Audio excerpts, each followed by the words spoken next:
안녕하세요. 반갑습니다. 김범준 법무사입니다.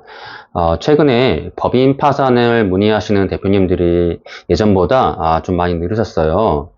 그래서 제가 이제 상담을 하다 보면은 법인 파산에 대해서 잘못 이해하시고 잘못 알고 오시는 분들이 굉장히 많으시더라고요. 그래서 오늘은 법인 파산에 관한 오해와 진실에 대해서 말씀드려보도록 하겠습니다. 이 영상을 끝까지 듣고 여러분께서도 법인 파산을 진행해야 될지 말지 여부를 결정하시면 좋을 것 같습니다. 첫 번째로 이제 법인 파산을 했을 때 법인 채무와 보증인의 채무, 모든 채무가 소멸되는 것으로 잘못 알고 오시는 분들이 굉장히 많으십니다. 네, 법인 파산을 한다는 것은 법인 파산 이후에 재산을 청산 절차를 밟고 이제 채권자한테 나눠주고 법인을 없애는 거거든요. 그런 것인데 그래서 법인이 없어지기 때문에 법인은 이제 채무를 갚을 필요가 없는 것이거든요. 그렇다고 하더라도 보증인들, 연대보증이나 물상보증인들이 이 보증 채무 자체가 없어지는 것은 절대 아닙니다.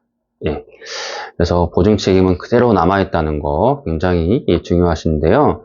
잘못 알고 오신 분들이 많이 있다는 거죠. 다만 이제 대표자분들이 이제 개인회생이나 개인 파산을 진행하게 될 때 법인 파산을 진행한 것이 약간의 도움은 될 수 있습니다. 법인의 재산을 투명하게 청산했구나라는 부분을 이제 추정할 수 있기 때문입니다. 그러한 부분 말고는 개인 보증인들한테, 물상 보증인들한테 직접적인 영향은 없다라고 보시면 될 것 같습니다.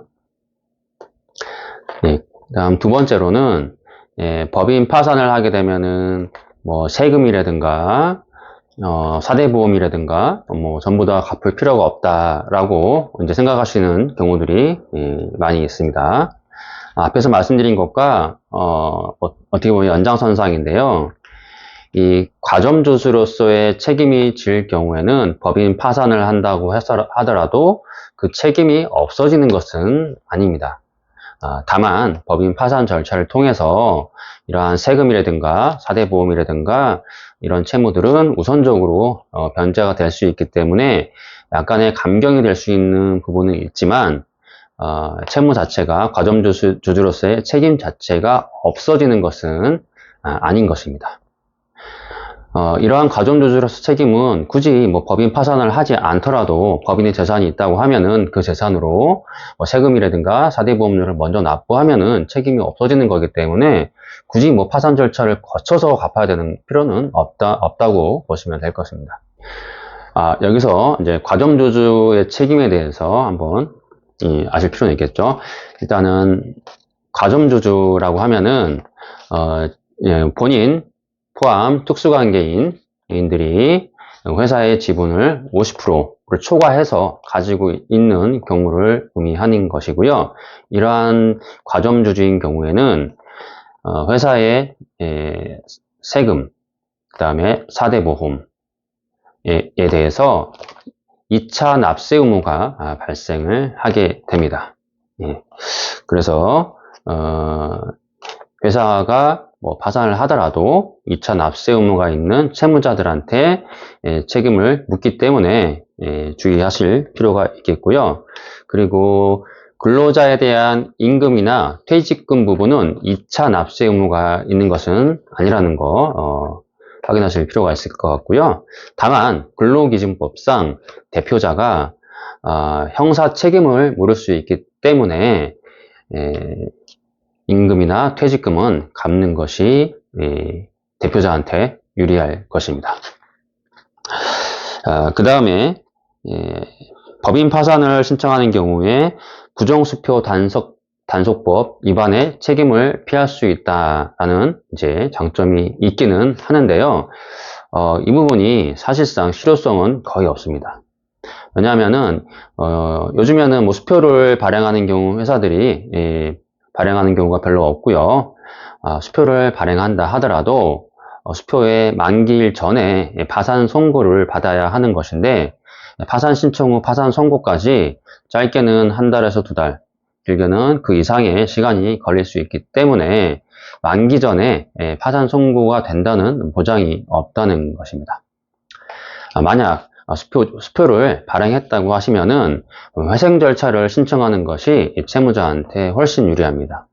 회생 절차를 신청할 경우에 신청일로부터 일주일 이내에 보존 처분을 하도록 되어 있고요. 서울이나 수원 같은 경우에는 신청일부터 2, 3일 내에 보통 보존 처분을 하기 때문에 보존 처분일이 만기일 전에 이제 실행이 된다고 하면은 부정수표 단속법 위반이 되지 않는다라고 보시면 되겠습니다.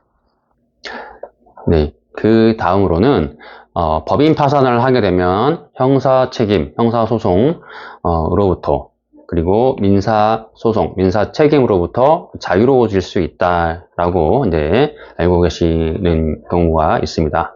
그런데 민사소송의 경우에는 맞지만 형사소송은 그렇지 않다라고 보시면 될 것 같아요.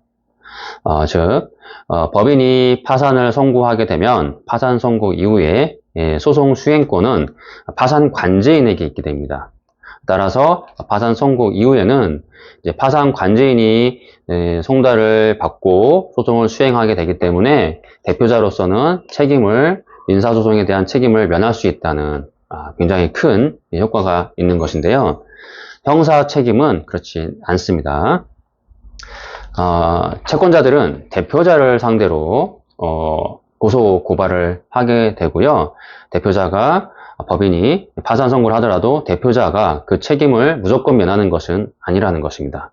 오히려 법인 파산을 신청하게 되면은 채권자들은 그것을 빌미로 해가지고 사기 등으로 고소를 할 수 있고, 경우에 따라서는 사기죄 여부를 판단할 때 불리하게 작용될 수도 있는 경우들이 있기 때문에 형사사건과 관련해서는 굉장히 크게 유의할 필요가 있습니다. 그리고 또 다른 장점으로 이제 채권자들의 압박, 초심으로부터 벗어날 수 있다. 이거는 굉장히 큰 이제 효과인 거고요. 실제 이러한 효과를 위해서 파산 신청을 하시는 경우들도 종종 있습니다. 채권자들이 굉장히 많이 있는 경우에는 대표자한테 아무래도 많이 연락이 가고 찾아오시기도 하고 또 대표자한테 소송을 한다거나 이제 이런 경우들이 굉장히 많이 있을 수가 있는데요. 이제 파산을 선고했다, 더 이상 이제 갚을 수 있는 능력이 없다는 것을 이제 소명을 함으로써 대표자는 채권자들로부터 추심 압박이나 소송으로부터 벗어날 수 있는 것입니다. 그리고 마지막으로 법인 파산을 신청하게 되면은 세제상의, 세금상의 혜택이 있을 수가 있는데요. 채무자한테 돌아가는 것은 아니고 채권자한테 그러한 혜택이 돌아갈 수가 있습니다. 즉, 상거래 채권자 또는 대여금 채권자들이 지금 채무자 회사에 대한 채권이 자산으로 잡혀 있을 것입니다. 그런데 이러한 자산을 이제 회수할 수 없다는 것이 증명이 되는 것이고요. 그로 인해서 대손 처리를 하고 거기에 따라서 이제 법인세에 감액이 되거나 또는 부가가치세에 환급을 받는다거나 이러한 세제상의 혜택을 누릴 수가 있습니다. 그래서 채권자들이 오히려 채무자에 대한 법인 파산을 신청하는 경우도 종종 있습니다. 특히 모회사가 자회사에 대하여 법인 파산을 신청하는 케이스들은 이러한 세제상의 혜택을 누리기 위해서인 경우가 많이 있습니다. 자, 이렇게 이제 법인 파산을 진행했을 때 장점과 또 여러분이 잘못 알고 있는 부분에 대해서 이제 설명을 드렸는데요. 파산 신청할 것인지 이제 말 것인지를 결정하기 위해서 마지막으로 고려해야 될 부분이 비용 부분입니다. 법원에 들어가는 비용과 법무사나 변호사 등에 지급하는 위임 보수에 대해서 말씀드려보도록 하겠습니다. 공과금의 종류로는 인지대, 송달료, 연합금이 있는데요. 인지, 송달료는 크지는 않습니다. 연합금이 문제인데요. 연합금은 회사의 채무 액수에 따라서 이제 변동이 됩니다. 기본적으로 최소한 비용이 일단 500만 원이고요.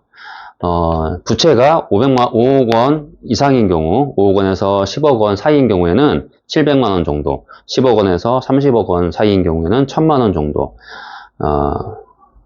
30억 원에서 50억 원 사이인 경우에는 1200만 원, 이렇게 채무 액수에 따라서 연합금의 변동이 됩니다.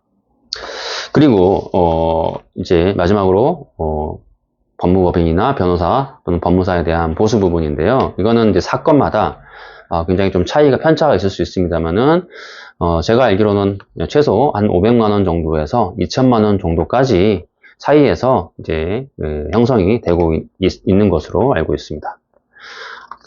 따라서 이제 사실 법인 파산한 회사가 법원에는 연합금하고 이러한 위임 보수를 지급하기 어려운 경우들도 종종 있습니다.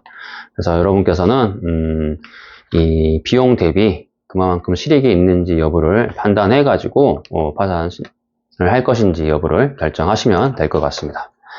자, 오늘 여기까지 이제 시청해 주신 여러분께 감사드리고요. 다음번에 좀 더 좋은 내용으로 찾아뵙도록 하겠습니다. 감사합니다.